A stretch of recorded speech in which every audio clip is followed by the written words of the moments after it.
Hi అండి అందరికీ వరలక్ష్మి వ్రతం శుభాకాంక్షలు. నేను వరలక్ష్మి వ్రతం ఎలా చేసుకున్నానో మీరు కూడా చూడండి. షార్ట్ వీడియో ఆల్రెడీ పెట్టాను, ఫుల్ వీడియో ఇప్పుడు అప్లోడ్ చేస్తాను. తెల్లవారుజామునే 3ంటికి లేచి తలస్నానం చేసి ఇంకా ప్రసాదాలు స్టార్ట్ చేశాను. ఫస్ట్ కుడుములు చేస్తున్నాను. వాయినానికి ఇవ్వడానికి మామూలు కుడుములు చేశాను.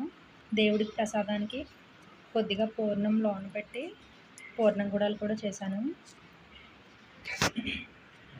దేవుడి దగ్గరికి 12 కుడుములు, వాయినానికి 12 కుడుములు, మొత్తం 24 కుడాలు చేసి అది ఆవిరి పట్టి చేసుకుంటాను. గ్యాస్ మీద పెట్టుకున్నాను. తర్వాత ముందు చక్కెర పొంగల్ ఆల్రెడీ చేసాను. దానిపైన కొబ్బరి, కిస్మిస్ వేసి నేతిలో వేయించి దాంట్లో కలుపుతున్నాను. తర్వాత ప్రసాదం బొబ్బట్లు. ఆ పిండి కూడా నేను మార్నింగే కలిపేసుకున్నాను. పిండి ఎన్ని గంటలు నానితే అంత మెత్తగా వస్తాయి బొబ్బట్లు. నేతితో కాల్చుకుంటే ఇంకా చాలా బాగుంటాయి. నేను 9 రకాలు చేశాను. 9 రకాల ప్రసాదాలు: కుడుములు, పులిహార, చక్కెర పొంగలి, పరవన్నం, బూర్లు, గారెలు, బొబ్బరి పునుకులు, పులిహార, బొబ్బట్లు అలా నేతితో ఎర్రగా కాల్చుకోవాలి. తర్వాత బూర్లు కూడా వేసేస్తున్నాం. నెక్స్ట్ ప్రసాదం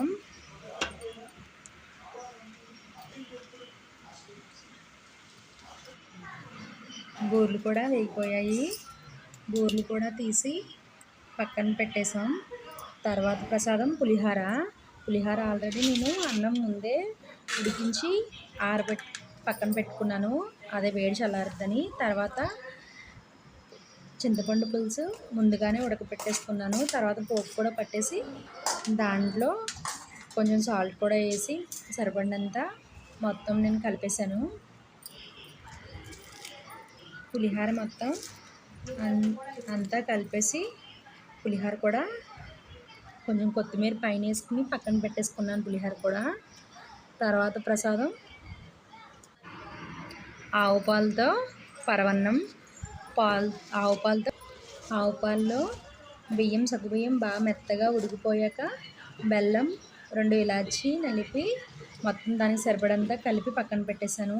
తర్వాత ప్రసాదం గారెలు కూడా వేసి పక్కన పెట్టాక తర్వాత బొబ్బరి పునుకులు కూడా వేసాను. బొబ్బరి పునుకులు అవి కూడా వేగి పక్కకు తీసేసుకున్న తర్వాత నేను మొత్తం 9 రకాల ప్రసాదాలు చేశాను.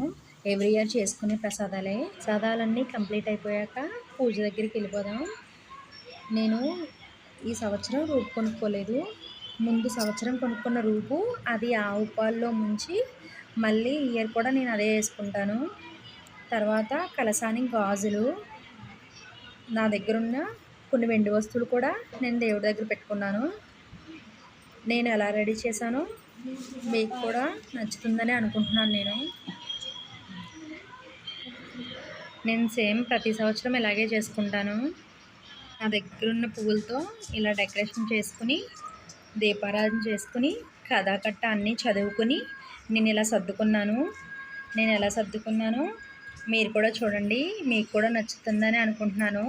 నేను చేసిన 9 రకాల ప్రసాదాలు, నా పూజ ఎలా ఉందో కామెంట్ బాక్స్లో కామెంట్ చేయండి, లైక్ చేయండి. నేను లాస్ట్ ఇయర్ చేసుకున్న పూజ ఫోటో కూడా పెట్టాను, ఎలా ఉందో చెప్పండి.